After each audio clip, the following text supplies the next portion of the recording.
Hello दोस्तों, स्वागत है आप लोगों का हमारे यूट्यूब चैनल पैनी रिज्यू में। हम लोग देख रहे हैं अल्कोहल, फिनॉल और ईथर, और आज उसका लेक्चर नंबर 6। ठीक है, इसके पहले वाले वीडियो में देखे थे हम लोग प्रिपरेशन ऑफ फिनॉल। ठीक है, तो अगर आप लोग उस वीडियो को नहीं देखें तो यहाँ पर जो आई बटन क्लिक हो रहा है, क्लिक का आसानी से आप लोग उसको देख सकते हैं। ठीक, आज हम देखेंगे properties of alcohol and phenol. ठीक, तो उसमें हम दोनों देखेंगे, physical property and chemical property.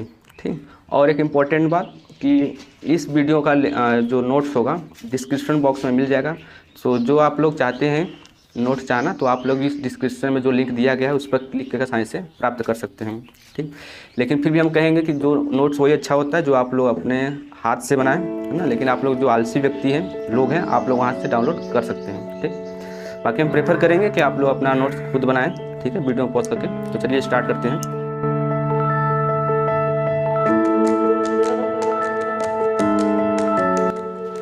सो आज हम देखने वाले हैं प्रॉपर्टीज ऑफ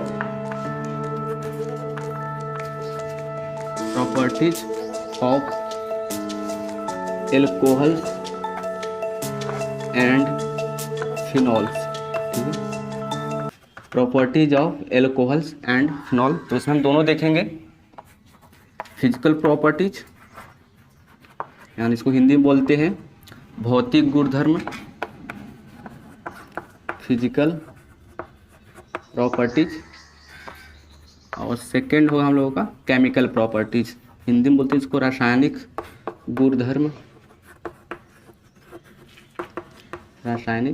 गुणधर्म, ठीक है। सो फिजिकल प्रॉपर्टी, इसको पहले देखते हैं हम लोग क्या होता है।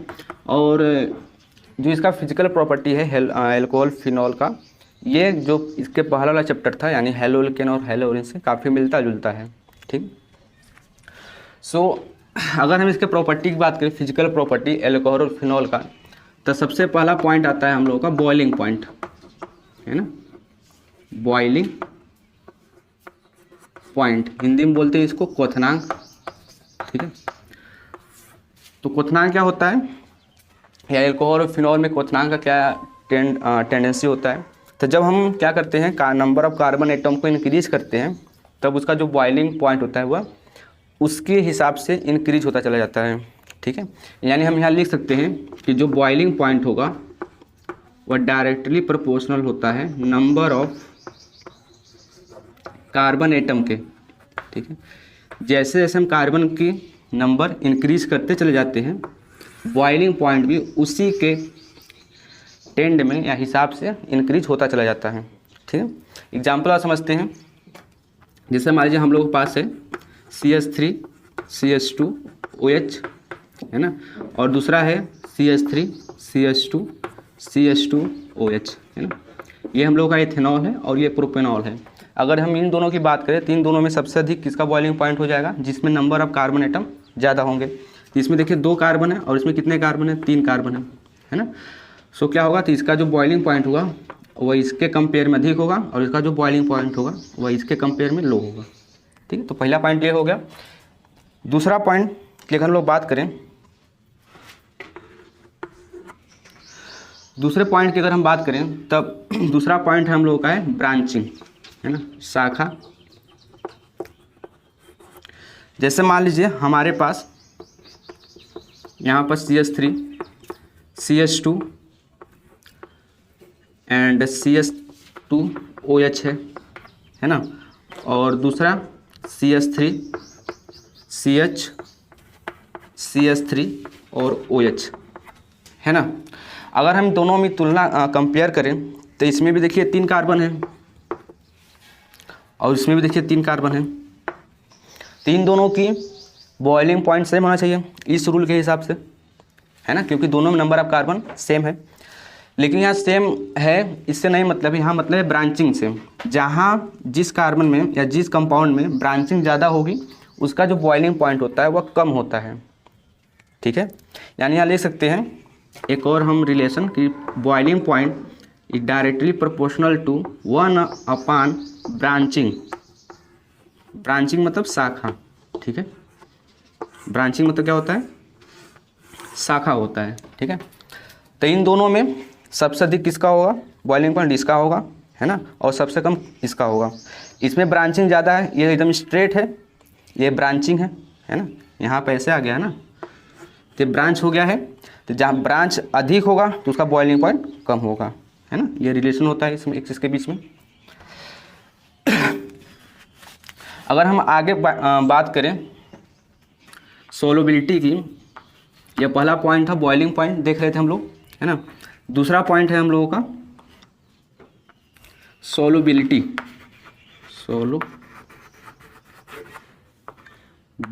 यानी इसको हिंदी में बोलते हैं विलेयता, है ना।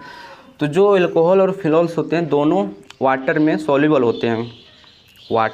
जो एल्कोहल और फिनॉल होते हैं दोनों वाटर में सॉल्युबल होते हैं। इसका रीज़न ये है क्योंकि दोनों जो कंपाउंड होते हैं, चाहे वो एल्कोहल हो चाहे फिनॉल हो, दोनों हाइड्रोजन बंध बनाने की प्रवृत्ति रखते हैं, ठीक है। यानी कहने का मतलब कि जैसे मान लीजिए यहाँ पर हम लोग के पास एल्कोहल है ना, ये इसको हम थोड़ा संक्षिप्त रूप में लिखने की कोशिश करते हैं। इसको हम R लिखते हैं, ROH, ये एक एल्कोहल का कंपाउंड हो गया। दूसरा लेते हैं हम लोग HOR,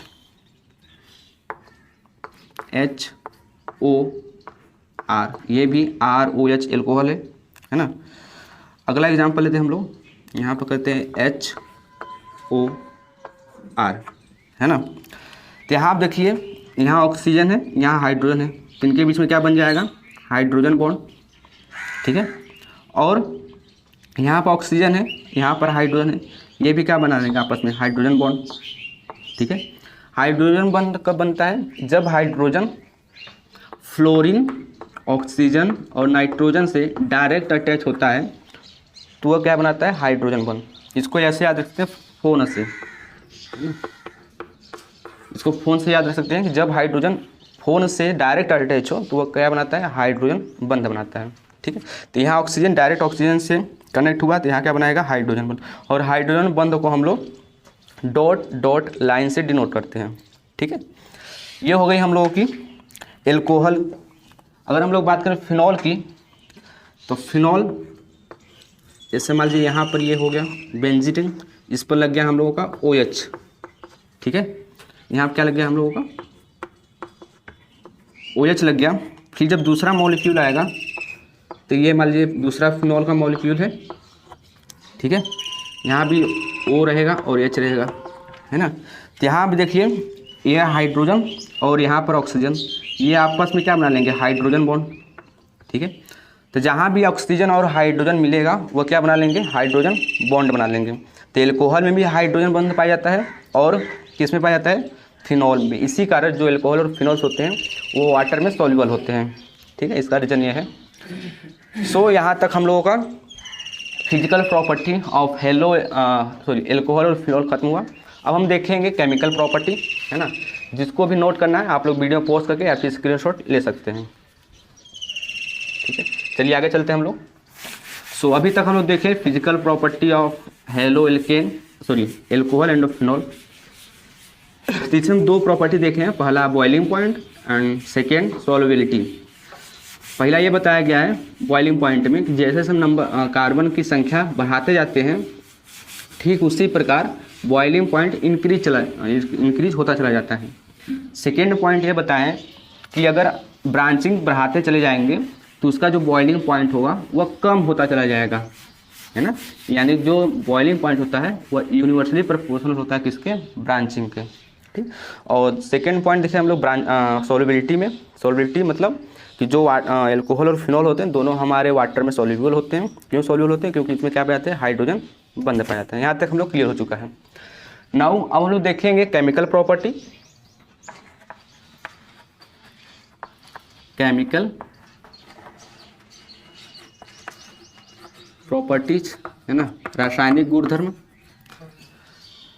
तो अगर हम लोग एल्कोहल का रासायनिक गुणधर्म देखें यानी ROH, ये हमारी एल्कोहल होता है। सो इसमें जो केमिकल प्रॉपर्टी होता है एल्कोहल की बेसिकली हम बात करें स्पेशली, तो ये दो तरीके के केमिकल प्रॉपर्टी शो करते हैं। जो एल्कोहल्स होते हैं हमारे दो तरीके से केमिकल प्रॉपर्टी को शो करते हैं। पहला कब शो करते हैं, जब ऑक्सीजन और हाइड्रोजन के बंध में अगर बॉन्ड ब्रेक होगा, ऑक्सीजन और हाइड्रोजन के बीच में अगर बॉन्ड ब्रेक होता है तो दूसरे केमिकल प्रॉपर्टी शो करते हैं। अगर वह एल्काइल ग्रुप और ऑक्सीजन के बीच में बॉन्ड ब्रेक होता है तो वह दूसरे तरीके से केमिकल प्रॉपर्टी को शो करते हैं। तो इसके हिसाब से एल्कोहल दो तरीके से केमिकल प्रॉपर्टी को शो करता है। पहला कि जब पहले में OH बॉन्ड क्लीवेज हो, विदलन हो। दूसरा जब R और O बॉन्ड का क्लीवेज हो या विदलन हो तो वह अलग तरीके से केमिकल प्रॉपर्टी को शो करते हैं। ठीक है, यानी जो एल्कोहल होते हैं वो दो तरीके से हमारे केमिकल प्रॉपर्टी को शो करते हैं। पहला involving cleavage of OH bond. ठीक है, involving cleavage of OH bond, यानी पहले में क्या होगा, जब OH बॉन्ड ब्रेक होगा। दूसरे में जब इसके बीच में बॉन्ड ब्रेक हो, R और O के बीच में, यानी involving cleavage of RO bond. ठीक है, RO बॉन्ड। अगर हम बात करें involving cleavage of OH bond में, तो इसमें हमको दो केमिकल प्रॉपर्टी को स्टडी करना है। पहला होगा इसमें हम लोगों का एसिडिटी, यानी इसको बोलते हैं हम लोग अम्लता। और सेकेंड प्रॉपर्टी होगा एस्टरिफिकेशन। काफ़ी दोनों इम्पोर्टेंट है, इससे हर वर्ष क्वेश्चन आते हैं, एक या दो। एसिडिटी से कंफर्म होता है, इसमें आपको दे देंगे 1 डिग्री 2 डिग्री 3 डिग्री एल्कोहल। आपको कहा जाएगा कि इसको अरेंज कीजिए, है ना, एल्कोहल को उसके अम्लता के बढ़ते क्रम में, यानी इंक्रीजिंग ऑर्डर ऑफ एसिडिटी, या फिर सिंपल एस्टरी करके पूछ लिया जाता है कि इसको संक्षिप्त रूप में लिखिए, है ना, शॉर्ट फॉर्म में। तो दोनों काफ़ी इंपॉर्टेंट होते हैं। ये तब कहने मतलब जो यहाँ पर हम लोग का एसिडिटी और एस्टरिफिकेशन है वह कब केमिकल प्रॉपर्टी शो करते हैं, जब OH के बीच में बॉन्ड टूटे, क्लीवेज हो उसका। दूसरा involving cleavage of RO bond. तो इसमें हमको स्पेशली 4 पढ़ना है। पहला है हाइड्रोजन हैलाइड से रिएक्शन, यानी कह सकते हैं इसको हम लोग रिएक्शन ऑफ हाइड्रोजन हैलाइड, है ना।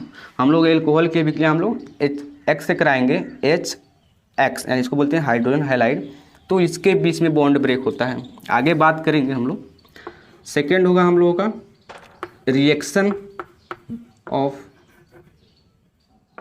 PX3 फास्फोरस ट्राईहैलाइड के साथ। ठीक है, तीसरा होगा हम लोगों का dehydration of alcohol, dehydration of alcohol. ठीक है, और चौथा होगा and last oxidation of alcohol, oxidation of alcohol. ठीक, सो अगर RO बॉन्ड ब्रेक होगा तो इसमें हमको 4 केमिकल प्रॉपर्टी को स्टडी करना है। जब OH बॉन्ड ब्रेक होगा तो हमको 2 केमिकल प्रॉपर्टी को स्टडी करना है। पहला होगा एसिडिटी, दूसरा होगा एस्टरिफिकेशन। आज के लेक्चर में, यानी आज के वीडियो लेक्चर में सिर्फ हम इसको देखेंगे, एसिडिटी एंड एस्टरिफिकेशन। और इसके जो अपकमिंग वीडियो होंगे उसमें इस सब की बात की जाएगी। ठीक, तो आज हम देखेंगे एसिडिटी और एस्टरिफिकेशन। ठीक है, तो इसको आप वीडियो पॉज करके नोट कर सकते हैं या फिर स्क्रीनशॉट करके ले सकते हैं, स्क्रीनशॉट ले सकते हैं। चलिए आगे चलते हैं हम लोग। सो इस स्लाइड में हम लोग ये सीखें कि जो एल्कोहल होते हैं वह 2 तरीके से केमिकल प्रॉपर्टी को शो करते हैं। पहला कब शो करेंगे, जब OH के बीच में बॉन्ड का क्लीवेज हो। दूसरा कब शो करेंगे, जब R और O के बीच में बॉन्ड का क्लीवेज हो। OH बॉन्ड के क्लीवेज में हम लोग 2 केमिकल प्रॉपर्टी की स्टडी करना है। पहला होगा हम लोग का एसिडिटी, और सेकेंड हम लोग क्या है, एस्टरिफिकेशन। ठीक है, और सेकेंड वाला था जब RO बॉन्ड का क्लीवेज हो, तो इसमें 4 केमिकल प्रॉपर्टी की स्टडी करना है।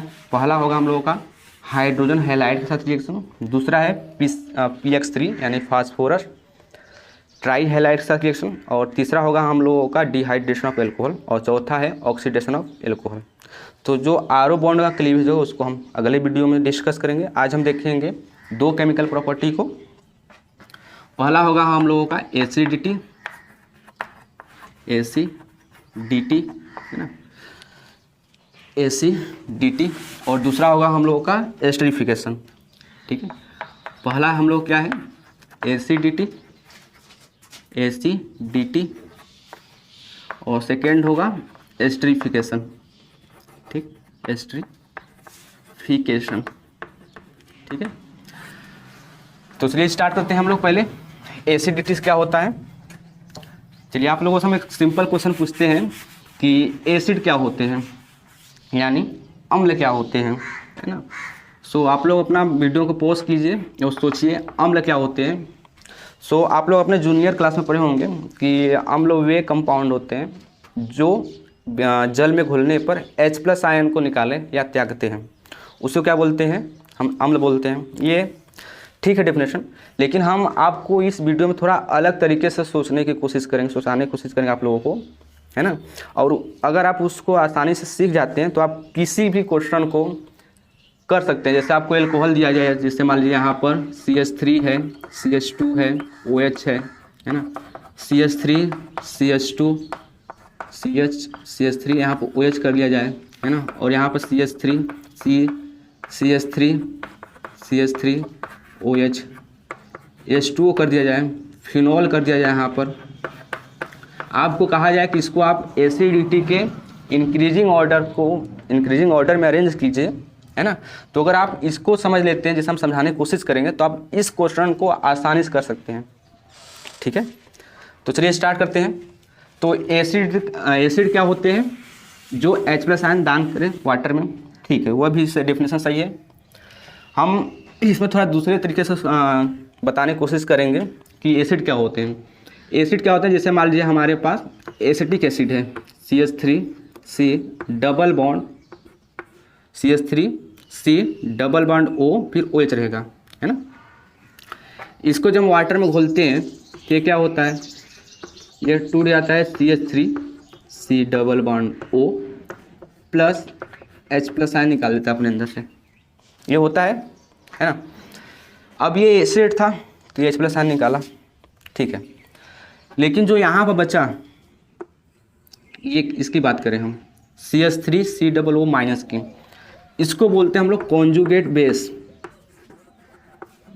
क्या बोलते हैं इसको, कॉन्जुगेट बेस। हिंदी में बोलते हैं इसको संयुग्मी क्षार। तो अगर अम्ल है तो H+ आयन देने के बाद जो कंपाउंड बचता है उसको बोलते हैं कॉन्जुगेट बेस। अगर कोई बेस है, अगर वो OH- निकाल रहा है तो OH- निकालने के बाद जो कंपाउंड लेफ्ट होता है, बचता है, उसको बोलेंगे हम कॉन्जुगेट एसिड। उल्टा होता है, अगर बेस है तो अगर एसिड है तो बेस देगा, अगर बेस है तो एसिड देगा। ठीक, तो अगर हम यहाँ पर हम लोग बात करें एसिड का, तो हम लोग एसिड ले रहे हैं। तो हमारा कहने का ये मतलब है कि ये हमारे पास एसिटिक एसिड है, ये H+ आयन निकालने के बाद जो कंपाउंड बच गया उसको बोलेंगे हम कॉन्जुगेट बेस। इसी कॉन्जुगेट बेस का हम यहाँ पे यूज़ करेंगे। ठीक है, अब जैसे मान लीजिए कि हमारे पास CH3C डबल बॉन्ड O- है, और एक है CH2, यहाँ पर फ्लोरीन लगा दे रहे हैं हम लोग, और यहाँ पर C डबल बॉन्ड O, और यहाँ पे O- है। ठीक, अगर हम इन दोनों को कंपेयर करें कि इन दोनों में सबसे ज़्यादा एसिडिक कौन होगा, अम्ली कौन होगा, सो कौन सा अम्ली होगा, जिसका जो कॉन्जुगेट बेस होगा वह स्टेबल होगा, वह ज़्यादा क्या माना जाएगा, एसिडिक माना जाएगा, है ना। यानी हम यहाँ से एक रिलेशन लिख सकते हैं कि acidity is directly proportional to stability of conjugate base. यानी जो कॉन्जुगेट बेस जितना ज़्यादा स्थायी होगा वह उतना अच्छा एसिड माना जाएगा या प्रबल एसिड होगा। ठीक, तो अगर हम इन दोनों की कंपेयर करें तो ये दोनों अपने अपने में से H+ आयन को निकाल चुके हैं, तभी यहाँ पर माइनस चार्ज आया है। ठीक है, अब समझते हैं कि O- का क्या मतलब है। O- ऑक्सीजन जो होता है, अगर उसके ऊपर माइनस चार्ज आ गया मतलब बहुत ही अनस्टेबल फील करेगा। ऑक्सीजन के ऊपर अगर माइनस चार्ज कहीं से आ गया तो क्या फील करता है, बहुत ही अनस्टेबल फील करता है। तो अगर उसको हम स्टेबल फील कराना है तो उसका माइनस चार्ज लेना होगा, तब वो स्टेबल हो जाएगा। अब जो CH3 ग्रुप होते हैं ये क्या करते हैं, इलेक्ट्रॉन डोनेटिंग ग्रुप होते हैं, यानी इलेक्ट्रॉन को देते हैं। और जो फ्लोरीन होते हैं वो इलेक्ट्रॉन विड्रॉइंग ग्रुप होते हैं, यानी इलेक्ट्रॉन को खींचते हैं। अब इसके ऊपर माइनस चार्ज है यानी अनस्टेबल है इस समय। ये बंदा जो CH3 है इलेक्ट्रॉन को दे रहा है और ये फ्लोरीन इलेक्ट्रॉन को खींच रहा है। अब इसके पास खुद इलेक्ट्रॉन की अधिकता है इसलिए अनस्टेबल है, और ऊपर से और ये जो CH3 है और इसको दे रहा है तो ये और अनस्टेबल हो जाएगा, तो इसकी जो एसिडिटी होगी और घट जाएगी। अगर हम इसकी बात करें तो इसमें जो फ्लोरीन है ये इलेक्ट्रॉन को खींचता है। ये पूरे पीरियोडिक टेबल का सबसे ज़्यादा इलेक्ट्रोनेगेटिविटी एलिमेंट होता है, ये तो पता है आप लोगों को। तो ये क्या करेगा, फ्लोरीन यहाँ से जो माइनस चार्ज होगा इसके इलेक्ट्रॉन की डेंसिटी को कम करेगा। जब कम करेगा तो यहाँ पर जो पहले अनस्टेबल फील कर रहा था ऑक्सीजन वह स्टेबल फील करने लगेगा, तो इसकी जो एसिडिटी होगी वो क्या हो जाएगी, बढ़ जाएगी। यानी यहाँ से हम यह कंक्लूड कर सकते हैं कि इन दोनों में सबसे ज़्यादा एसिडिक कौन होगा, नीचे वाला होगा। क्यों नीचे वाला होगा, क्योंकि इसमें क्या लगा, electron withdrawing group. Electron withdrawing group लगा तो क्या इलेक्ट्रॉन खींचेगा, कहाँ से खींचेगा, इस ऑक्सीजन से। तो इसकी जो पहले लोड मजेक था इसके ऊपर माइनस चार्ज है, मतलब लोड बहुत है, इसके ऊपर कोई मतलब बोझा रख दिया है। अब उसको बोझा कब हटाया जाएगा, जब कोई इलेक्ट्रॉन विड्रॉइंग ग्रुप रहे उसके पास, मतलब उस कंपाउंड में लगा हो। ये इलेक्ट्रॉन डोनेटिंग ग्रुप है। अब इसके ऊपर बोझा और है, जैसे मान लीजिए अभी सीजन आ रहा है इसे गेहूं का ढोने के लिए, है ना, जब अथवा हो जाता है, बांध जाता है, तो उसको जो थ्रेशरिंग करने के लिए लिया जाता है, तो मान लीजिए कोई एक बंदा वो लेके जा रहा है एक बोझा, दूसरा कोई आके और एक और लग गया उसी पर, 2 हो गया, तो और ज़्यादा अनस्टेबल फील करेगा। दूसरे में क्या है कि एक बोझा लेके जा रहा है, कोई आया बोझा हटा दिया सिर पले, तो उसकी अनस्टेबल थोड़ा स्टेबिलिटी बढ़ जाएगी, यानी थोड़ा आराम फील करेगा। ठीक उसी तरह इसमें भी है कि यहाँ पर ये बोझा इसके ऊपर था तो इसको और देने की कोशिश कर रहा है, तो यह ज़्यादा अनस्टेबल फील करने लगा पहले के कंपेयर में। इसमें क्या होगा, इसमें बोझा था यह और कम किया, फ्लोरीन कम किया, तो इसकी स्टेबिलिटी और बढ़ जाएगी। यानी इस दोनों में सबसे ज़्यादा एसिडिक कौन होगा, ये वाला होगा। यानी इसको लिख सकते हैं हम लोग स्ट्रॉन्ग एसिड, यानी हिंदी में बोलेंगे प्रबल अम्ल। इसको लिख सकते हैं हम लोग वीक एसिड। दोनों एसिड है, ऐसा बात नहीं है कि एसिड नहीं है, लेकिन वीक है। ठीक है, वीक एसिड है और ये स्ट्रॉन्ग एसिड है। सो यहाँ पर हम लोग क्या सीखें, हम लोग यहाँ पे सीखे कि कोई भी एसिड H+ देने के बाद जो बचता है उसको बोलते हैं कॉन्जुगेट बेस, और कॉन्जुगेट बेस से ही हम लोग पता करते हैं कि कौन सा एसिड ज़्यादा एसिडिक होगा। कैसे पता करेंगे, जो कॉन्जुगेट बेस ज़्यादा स्टेबल होगा वो ज़्यादा एसिड मतलब उसकी प्रबलता अधिक मानी जाएगी। अब प्रबलता कैसे चेक करेंगे कि उसमें कौन सा ग्रुप है, इलेक्ट्रॉन डोनेटिंग ग्रुप है कि इलेक्ट्रॉन विड्रॉइंग ग्रुप है।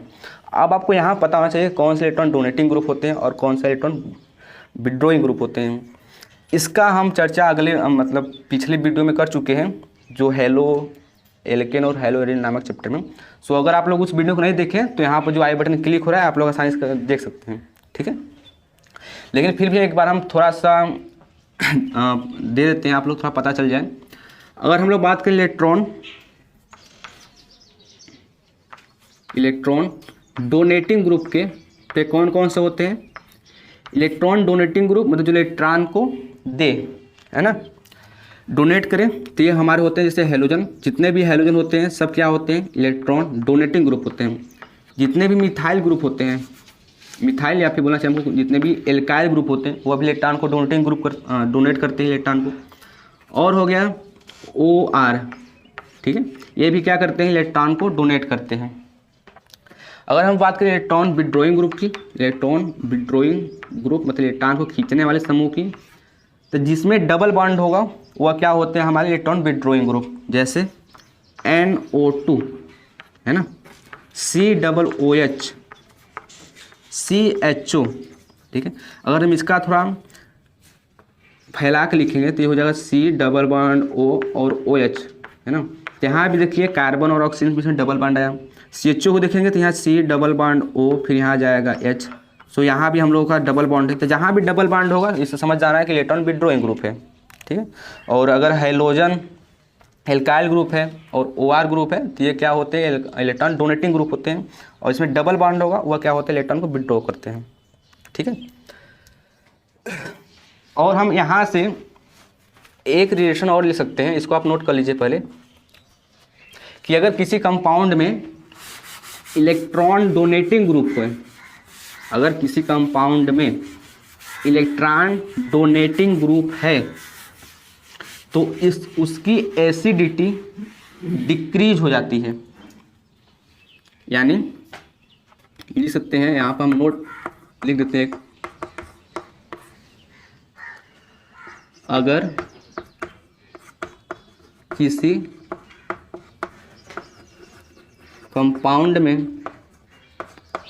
कंपाउंड में इलेक्ट्रॉन डोनेटिंग ग्रुप लगा होता है तो उसकी एसिडिटी मतलब अम्लता घट जाती है या डिक्रीज हो जाती है, ठीक है।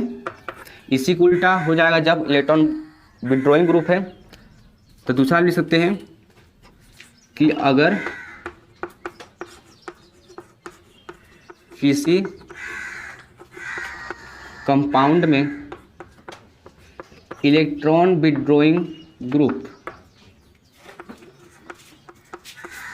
लगा है तो उसकी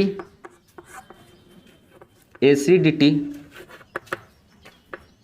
डिक्रीज हो जाती है, ठीक है। क्या होती है, डिक्रीज हो जाती है, ठीक है। उसकी क्या होती है, एसिडिटी डिक्रीज हो जाती है। यानी हम लिख सकते हैं कि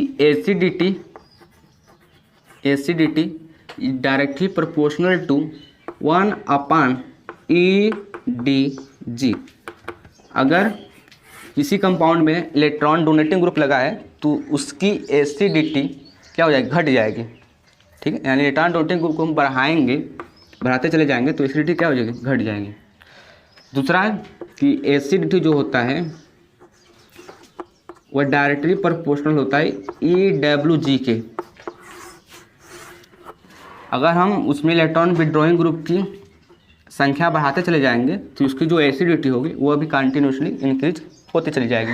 तो ये हमारी मेन पॉइंट है अभी तक जितना पढ़ा है एसिडिटी में, यही हमारे 2 पॉइंट। अगर इसको आप समझ जाते हैं तो आप कोई भी क्वेश्चन को आसानी से कर सकते हैं, ठीक है।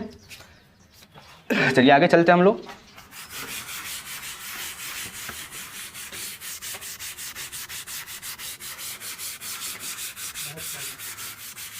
अगला हम लोगों का टॉपिक है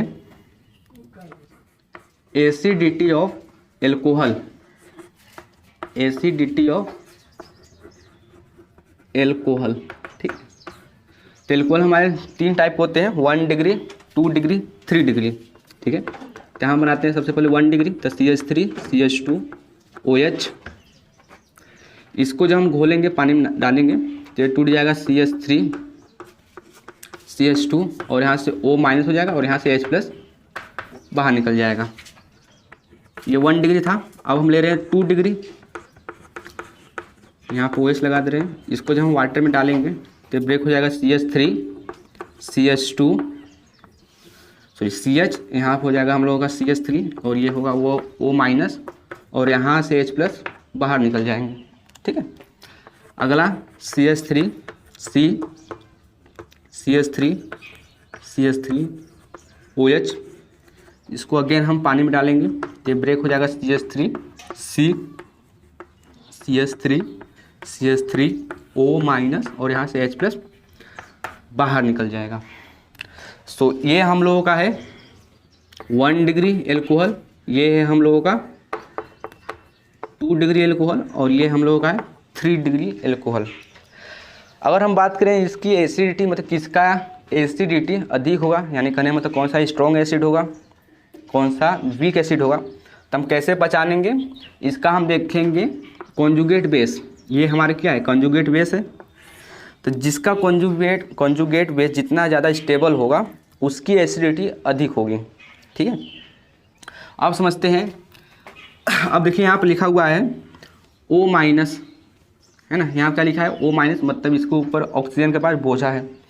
अब यहाँ पर CH3 ग्रुप लगा हुआ है। CH3 मतलब इलेक्ट्रॉन डोनेटिंग ग्रुप, तो इसमें एक इलेक्ट्रॉन देने वाले लगे हुए हैं। इसमें देखिए यहाँ पर O- है 2 डिग्री में। अब इसको 2 ऐसे ग्रुप लगे हुए हैं जो कि इस ऑक्सीजन को इलेक्ट्रॉन दे सके, यानी इसमें एक ग्रुप लगा हुआ है। इसमें कितने ग्रुप लगा हुआ है, 2। इस वाले में कितना लगा हुआ है, एक ये है, एक ये और एक ये। इसमें 3 लगा हुआ है ना। ऐसे समझिए कोई बंदा है, लड़का है ना, उसका एकदम पेट भरा हुआ है। अब उसकी जो मम्मी है उसको और खाना दे रही हैं कि लो बेटा और थोड़ा खा लो, है ना, आज जो है कि खाना बढ़िया बनाया और थोड़ा ले लो। अब इसमें क्या है, दूसरे वाले में कि इसका पेट भरा हुआ है, इसकी मम्मी भी खाना दे रही है ना, और उसकी जो दादी है वह भी दे रहे हैं, है ना। तो अब क्या होगा, इसमें थोड़ा सही था, अब इसमें 2 लोग देने लगे। तीसरे वाले में क्या है कि इसका पेट तो भरा है ऑलरेडी O-, अब इसमें 3 लोग देने लगे, तो इसकी स्टेबिलिटी और घट जाएगी ना। अब इसका जो पेट होगा, अब पेट तो भाई अब क्या होगा पता नहीं, है ना, क्योंकि 3 लोग देने वाले हैं। इसमें कितने लोग देने वाले हैं, 2 लोग हैं, और इसमें 1 लोग है। तो इसकी देख रहे हैं कि जब हम ऊपर से नीचे आ रहे हैं तो जो कॉन्जुगेट बेस है इसकी जो स्टेबिलिटी है वह कंटिन्यूसली कम होती चली जा रही है। जब स्टेबिलिटी कम होती चली जाएगी तो उसकी जो एसिडिटी होगी वो भी कैसे होती चली जाएगी, कम होती चली जाएगी। यानी हम इन तीनों में कंपेयर करें कि 1 डिग्री, 2 डिग्री और 3 डिग्री में कौन ज़्यादा सबसे एसिडिक है, तो हम बता सकते हैं कि जो 1 डिग्री वाले एल्कोहल होते हैं वो ज़्यादा स्टेबल होते हैं, 2 डिग्री वाले एल्कोहल उससे थोड़ा कम होते हैं, और सबसे कम कौन स्टेबल होते हैं, 3 डिग्री वाले, है ना। यानी सबसे ज़्यादा एसिडिक कौन होंगे, 1 डिग्री एल्कोहल, फिर उससे कम एसिडिक 2 डिग्री, फिर उससे कम 3 डिग्री। अब इस प्रकार क्वेश्चन आप कोई भी पूछा जाए आप लोग आसानी से बता सकते हैं। ठीक है, तो ये था हम लोगों का एसिडिटी ऑफ एल्कोहल। तो सबसे ज़्यादा एसिडिक कौन होगा, 1 डिग्री, फिर 2 डिग्री और फिर 3 डिग्री। क्यों होता है आप रीजन बता सकते हैं, है ना, कॉन्जुगेट बेस को लेकर के। अब आगे चलते हैं। चलिए आप लोगों से हम एक क्वेश्चन पूछते हैं कि वाटर यानी पानी और एल्कोहल में कौन ज़्यादा एसिडिक होता है या कौन ज़्यादा अम्लीय होता है। वाटर यानी पानी या जल में कौन ज़्यादा एसिडिक होता है ना। यानी हम कंपेयर कर रहे हैं, यहाँ पर हम एल्कोहल और यहाँ पर हम ले रहे हैं पानी, है ना, ये होता है H2O। तो इसमें इसका आंसर ये है कि जो पानी होता है यानी H2O वह ज़्यादा एसिडिक होता है एल्कोहल के मुकाबले। यानी इसका रिलेशन कुछ इस प्रकार से होता है, पानी ज़्यादा अथवा होता है, अम्लीय होता है एल्कोहल के मुकाबले। अब ऐसा क्यों होता है, तो हम बताएं कि हम क्या लेंगे इसमें, जो कौन सा ग्रुप लगा हुआ है, इलेक्ट्रॉन डोनेटिंग ग्रुप लगा हुआ है कि इलेक्ट्रॉन विथड्रॉइंग ग्रुप लगा हुआ है। अब यहाँ आप देख सकते हैं आप लोग, यहाँ पर जो एल्काइल ग्रुप लगा हुआ है इलेक्ट्रॉन डोनेटिंग ग्रुप होता है, यानी इलेक्ट्रॉन को देता है। अब जो यहाँ पर हाइड्रोजन है ये तो छोटा मोटा है, ये सब झमेला नहीं पड़ता, ये कहता ना हम देंगे ना लेंगे, ये सिंपल होता है ना। तो इसके मुकाबले देखें तो अगर हम इस जो एल्कोहल है अगर ये H+ निकाल भी दे रहा है तो क्या बनाएगा, RO बनाएगा, O-, RO-, और यहाँ से H+ निकल जाएगा। ये क्या बनाएगा, ये बनाएगा H+ और OH- बना लेगा। यानी कॉन्जुगेट बेस एल्कोहल का ये है और वाटर का कॉन्जुगेट बेस O-, OH-। तो अगर इन दोनों हम कंपेयर करें तो इसकी स्टेबिलिटी कम है ना। अब इसके ऊपर बोझा है O- के पास, अब एल्काइल ग्रुप और दे रहा है बोझा, तो इसकी स्टेबिलिटी और कम हो जाएगी। अब यहाँ क्या है कि यहाँ पर तो ठीक है, यहाँ भी से वो इस पर रहेगा। अब इसके ऊपर बोझा है, अब हाइड्रोजन ना तो दे रहा है ना तो ले रहा है, तो इसके मुकाबले ये तो ज़्यादा स्टेबल होगा ना, है कि नहीं। तो यहाँ जो पानी होता है वो मोर एसिडिक होता है देन एल्कोहल। यानी लिख सकते हैं कि वाटर इज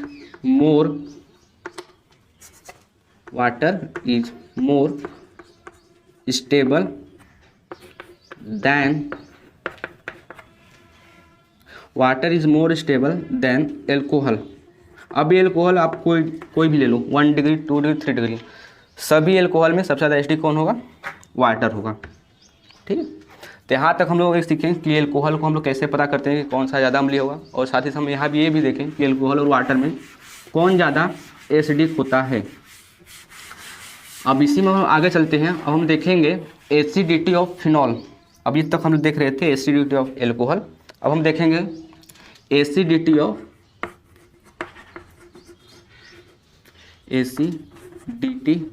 ऑफ फिनॉल। ठीक है, एसिडिटी ऑफ फिनॉल। तो अगर हम फिनॉल की बात करें तो फिनॉल कुछ इस प्रकार से होता है ना। बेंजीन रिंग पर जब OH ग्रुप लग जाता है तो उसको क्या बोलते हैं हम लोग? फिनॉल बोलते हैं, है ना। ये हमारा क्या हो गया? फिनॉल हो गया। ठीक है, अगर हम फिनॉल की बात करें तो फिनॉल में जो यहाँ पर OH ग्रुप लगा हुआ है, इसके पास OH के पास यानी OH में जो ऑक्सीजन है इसके पास 2 लोन पेयर इलेक्ट्रॉन होते हैं, है ना। अब ये क्या करते हैं? इलेक्ट्रॉन को देते हैं। अब भाई इसके पास इलेक्ट्रॉन को देवा करेगा, लेगा नहीं। तो जो ये होता है इसके पास 2 लोन पेयर होता है, ये इलेक्ट्रॉन देता है। जब इलेक्ट्रॉन देने लगता है तो ये जो बेंजीन रिंग होता है इलेक्ट्रॉन घुमाने लगता है ना। यानी जब ये इलेक्ट्रॉन मान लो ये एक एल्कोहल है या सॉरी फिनॉल है, तो अगर ये H+ आयन निकालेगा तो ये क्या बनाएगा? यहाँ पर ये बनाएगा O- और ये निकाल देगा H+। यानी यहाँ जो कॉन्जुगेट बनेगा फिनॉल के केस में यह बनेगा हम लोगों का फिनॉक्साइड आयन, और यहाँ से H+ आयन निकाल देगा बाहर। ठीक है, तो अगर हम इसका कंपेयर करें तो इसमें जो फिनॉक्साइड होता है आयन, इसको क्या बोलते हैं हम लोग? Phenoxide ion. ठीक है, ये फिनॉक्साइड आयन स्टेबल होता है। क्यों स्टेबल होता है? क्योंकि जो ये फिनॉक्साइड आयन होता है ये रिजोनेंस शो करता है, और जो भी कंपाउंड रिजोनेंस शो करते हैं वो ज़्यादा स्टेबल माने जाते हैं। ठीक है, अगर हम बात करें इन दोनों की कि एल्कोहल और फिनॉक्साइड में कौन ज़्यादा एसिडिक है, तो इसका आंसर ये है कि जो ये फिनॉक्साइड होता है ये ज़्यादा एसिडिक होता है। ऐसा क्यों होता है आप समझते हैं। पहले हम बनाएंगे फिनॉल का रिजोनेटिंग स्ट्रक्चर, फिर बनाएंगे हम फिनॉक्साइड की रिजोनेटिंग स्ट्रक्चर। ठीक है, तो अगर हम लोग फिनॉल की बनाएंगे या बनाए रिजोनेटिंग स्ट्रक्चर, तो यहाँ पर डबल बॉन्ड और उसके ऊपर लगा हुआ होता है OH, है ना। तो क्या होता है कि यहाँ का जो एक लोन पेयर होता है इलेक्ट्रॉन यहाँ नीचे आता है, तो यहाँ का जो डबल बॉन्ड होता है यहाँ पाता है। तो अगला हम लोग क्या बनता है? Resonating structure. यहाँ बनता है हम लोग का ये हो गया बेंजीन रिंग, है ना। अब यहाँ पर जिससे ये नीचे आएगा तो यहाँ पर डबल बॉन्ड का फॉर्मेशन होगा, पार्थिक डबल बॉन्ड, और यहाँ पर हो जाएगा OH। अब इलेक्ट्रॉन दिया है चूँकि ऑक्सीजन, तो इसके ऊपर आ जाएगा पॉजिटिव चार्ज। ठीक है, और यहाँ पर हो जाएगा निगेटिव चार्ज, और यहाँ पर है डबल बॉन्ड, और डबल बॉन्ड पहले से है। आगे क्या होगा कि आगे यहाँ का जो माइनस चार्ज है वो नीचे उतरेगा। जब नीचे उतरेगा तो यहाँ का जो डबल बॉन्ड होगा वो यहाँ पर आ जाएगा। ठीक है, तो आगे क्या बनेगा हम लोगों का? ये बन जाएगा बेंजीन रिंग। यहाँ पर हो जाएगा डबल बॉन्ड, ये आएगा नीचे तो डबल बॉन्ड हो जाएगा, ये पहले से था। अब ये उठ कर यहाँ आ जाएगा तो यह हो जाएगा निगेटिव चार्ज। अब यहाँ जो ऊपर था पहले से ही था तो सही रहेगा, तो यहाँ जगह OH, यहाँ पर होगा पॉजिटिव चार्ज। ठीक है, आगे बात करें तो यहाँ का जो निगेटिव चार्ज होगा ये यहाँ पाएगा। जब यहाँ पाएगा तो यहाँ का जो डबल बॉन्ड होगा ये फिर यहाँ पर आ जाएगा। ठीक है, तो क्या बनेगा अगला स्ट्रक्चर? ये हो जाएगा हम लोगों का। अब ये डबल बॉन्ड पहले से था यहाँ, ये डबल बॉन्ड उठकर यहाँ पर आ जाएगा, यानी पर निगेटिव चार्ज आ जाएगा, और यहाँ का जो माइनस चार्ज था यहाँ पाया, यानी हो जाएगा यहाँ डबल बॉन्ड। ठीक है, ये यहाँ पहले से था OH, यहाँ पर हो जाएगा पॉजिटिव चार्ज। ठीक है, आगे क्या होगा? यहाँ का जो माइनस चार्ज है ये यहाँ पाएगा, और यहाँ का जो डबल बॉन्ड था ये फिर जहाँ था पहले वहाँ आ जाएगा। तो आगे क्या बनेगा हम लोगों का? ये हो जाएगा यहाँ पर डबल बॉन्ड पहले से था, यहाँ भी पहले से था। अब ये चूँकि माइनस चार्ज यहाँ पाएगा तो यहाँ हो जाएगा डबल बॉन्ड, और यहाँ का जो डबल बॉन्ड था ये फिर जहाँ से आया था ऑक्सीजन वहाँ पर चला जाएगा, तो हो जाएगा O, पहले डबल बॉन्ड था, अब ये ले लेगा, यहाँ सिंगल बॉन्ड बचेगा और यहाँ हो जाएगा H। अब यहाँ प्लस था मतलब इलेक्ट्रॉन कमी थी, जब यहाँ चला जाएगा इलेक्ट्रॉन पूरा हो जाएगा, यानी पहले जितना इलेक्ट्रॉन था ऑक्सीजन के पास 2 लोन पेयर था पहले इलेक्ट्रॉन, इसके पास 2 लोन पेयर यहाँ बचा। ठीक है, तो ये हमारी हो गई फिनॉल की अनुनादी संरचना। ठीक है, तो यहाँ पर जो नेगेटिव चार्ज आया वो आया है आर्थो वाले पोजीशन पर, आर्थो वाले पर, और एक मेटा पैरा पाया है। मेटा वाले पोजीशन पर माइनस चार्ज नहीं आता है। ये हो गई हमारी फिनॉल की रिजोनेटिंग स्ट्रक्चर। आगे लेते हैं हम लोग फिनॉक्साइड की रिजोनेटिंग स्ट्रक्चर। ठीक है, बिना रिजोनेटिंग स्ट्रक्चर को हम नहीं बता सकते कौन सबसे ज़्यादा एसिडिक होगा फिनॉल और फिनॉक्साइड आयन में। ठीक है, अब हम बना रहे हैं फिनॉक्साइड आयन की अनुनादी संरचना या फिर रिजोनेटिंग स्ट्रक्चर। तो ये O अब यहाँ हो जाएगा माइनस चार्ज, है ना, ये होता है फिनॉक्साइड आयन। ठीक है, ये क्या होता है हम लोगों का फिनॉक्साइड आयन होता है। अब क्या होगा कि यहाँ का जो निगेटिव चार्ज था यहाँ है वो नीचे आएगा और यहाँ का जो डबल बॉन्ड है वह यहाँ पर आ जाएगा। सेम इसी तरह होगा। तो आगे क्या बनेगा हम लोगों का रिजोनेटिंग स्ट्रक्चर, जब हो जाएगा हम लोगों का बेंजीन रिंग। अब यहाँ का जो डबल बॉन्ड है यहाँ पाया, मतलब इस पर आ जाएगा निगेटिव चार्ज। ठीक है, यहाँ डबल बॉन्ड पहले से था और यहाँ भी डबल बॉन्ड पहले से है। अब अगर हम यहाँ की बात करें तो यहाँ पर हो जाएगा हम लोगों का सिंगल बॉन्ड और यहाँ पर बन जाएगा पार्शली डबल बॉन्ड, है ना, और यहाँ हो जाएगा ऑक्सीजन। अब यहाँ का जो माइनस चार्ज था वह खत्म हो जाएगा, इसके पास इलेक्ट्रॉन की अधिकता थी, जब ये दे दिया इसका डबल बॉन्ड में ग्रुप में हो गया तो इसकी जो इलेक्ट्रॉन होगी खत्म हो जाएगी, यानी इस पर ना तो माइनस चार्ज बचेगा ना पॉजिटिव चार्ज। ठीक, तो यहाँ न्यूट्रल हो जाएगा ऑक्सीजन। आगे क्या होगा कि आगे यहाँ का जो नेगेटिव चार्ज है वह यहाँ पाएगा और यहाँ का जो डबल बॉन्ड है वह कहाँ पाएगा, यहाँ पाएगा। ठीक है, तो आगे क्या बनेगा हम लोग का रिजोनेटिंग स्ट्रक्चर, आगे बनेगा ये हो जाएगा हम लोग का बेंजीन रिंग। ठीक है, अब यहाँ का जो माइनस चार्ज है यहाँ पाया, मतलब यहाँ हो जाएगा डबल बॉन्ड, और यहाँ का जो डबल बॉन्ड है यहाँ पाया, मतलब यहाँ हो जाएगा निगेटिव चार्ज। ठीक है,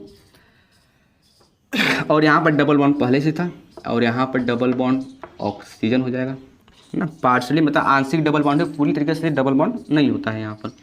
आगे क्या होगा कि आगे यहाँ का जो डबल बॉन्ड माइनस चार्ज है वह यहाँ पर जाएगा और यहाँ का जो डबल बॉन्ड है वह यहाँ पाएगा।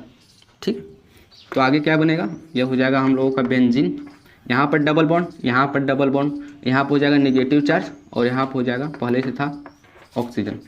ठीक है, आगे क्या होगा कि आगे यहाँ का जो डबल बॉन्ड है माइनस चार्ज यहाँ, फिर यहाँ आया। ठीक है, सो यहाँ हो गया। फिर आगे क्या होगा कि यहाँ का जो डबल बॉन्ड है या यहाँ पाएगा, फिर माइनस चार्ज, यहाँ का जो माइनस चार्ज है वो इस पर आएगा, डबल बॉन्ड के रूप में बन जाएगा और यहाँ का जो डबल बॉन्ड था ऊपर चला जाएगा ऑक्सीजन के पास। ठीक है, तो आगे क्या बनेगा, ये हो जाएगा हम लोगों का बेंजीन रिंग। यहाँ पर डबल बॉन्ड पहले से था, यहाँ भी पहले से था और यहाँ पर अब बन जाएगा डबल बॉन्ड, क्योंकि ये माइनस चार्ज इस पर आ जाएगा। फिर यहाँ पर हो जाएगा सिंगल बॉन्ड हो जाएगा, यह यहाँ का जो आंशिक बॉन्ड था डबल बॉन्ड वो ऊपर चला जाएगा, यहाँ बचेगा बस सिंगल बॉन्ड और यहाँ हो जाएगा ऑक्सीजन और यहाँ हो जाएगा नेगेटिव चार्ज। तो ये हमारी हो गई फिनॉक्साइड आयन की अनुनादी संरचना। ये क्या हो गई हम लोगों की, यह है हम लोगों का फिनॉल का रिजोनेटिंग स्ट्रक्चर, ये है हम लोगों का फिनॉक्साइड आयन की रिजोनेटिंग संरचना। एग्जाम में डायरेक्ट पूछा जाता है कि ये फिनॉल की अनुनादी संरचना बनाइए, फिनॉक्साइड आयन की अनुनादी संरचना बनाइए, तो आपको यहाँ पता होना चाहिए। ठीक है, हम लोग बात कर रहे हैं कि फिनॉल और फिनॉक्साइड आयन में कौन सबसे ज़्यादा एसिडिक होता है। अब इसको हम कंपेयर करते हैं। ठीक है, अगर हम इन फिनॉल को देखें तो फिनॉल में जब भी रिजोनेटिंग स्ट्रक्चर शो कर रहा था तो ऑक्सीजन के ऊपर कंटिन्यूसली प्लस चार्ज बना हुआ था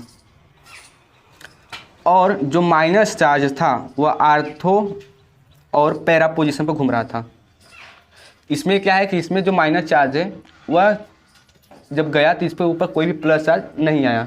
ठीक है, तो यहाँ पर जो माइनस प्लस चार्ज बना, ये जब अनुनारी संरचना शो करेंगे तो ये क्या होगा कि आपस में अट्रैक्शन शो करेंगे। अब भाई जहाँ माइनस और प्लस चार्ज रहेगा वह जाहिर सी बात है आपस में अट्रैक्शन शो करेंगे। अब इसमें क्या है, सिर्फ एक ही चार्ज है तो इसमें कोई भी मतलब अट्रैक्शन करने की ज़रूरत है नहीं, है ना। अब ऐसे समझिए कि किसी पिक्चर में दो हीरो और हीरोइन है ना, तो हमेशा आप क्या करेंगे, अट्रैक्शन करने की कोशिश करेंगे। अब यहाँ पर है कि यहाँ पर सिर्फ एक ही है, चाहे हीरोइन है चाहे हीरो है, सिर्फ एक ही है, तो भाई एकदम आराम से रहेगा, इसमें कोई भी बात नहीं होगी। तो कहने मतलब कि अब दो जिसमें जहाँ को अलग कर रहे हैं तो यहाँ पर क्या होगा, ये अनस्टेबल फील करेंगे, ठीक है। और यहाँ पर क्या है, सिर्फ एक ही लोग है तो स्टेबल ज़्यादा फील करेगा। यानी इस केस में जो फिनॉक्साइड आयन है वह ज़्यादा स्टेबल हो जाएगा, कि इसकी जो एसिडिटी होगी वह ज़्यादा हो जाएगी। यानी कहने का मतलब कि जो फिनॉक्साइड आयन होगा, जो फिनॉक्साइड आयन होगा वह ज़्यादा एसिडिक होगा किसके कंपेयर में, फिनॉल के कंपेयर में। यहाँ से हम यह कंक्लूड निकाल सकते हैं, ठीक है। सो यहाँ पर हम लोगों का प्रॉपर्टीज ऑफ एल्कोहल और फिनॉल खत्म हुआ, ठीक है। अब आगे मिलेंगे हम लोग ईथर में, है ना, यानी प्रिपरेशन ऑफ ईथर, उसमें देखेंगे हम नोमेनक्लेचर। तो नोमेनक्लेचर में दोनों देखेंगे, कॉमन नेम और आईपीएस नेम दोनों, है ना। हाँ, तो तब तक के लिए मिलते हैं दोस्तों अगले वीडियो में।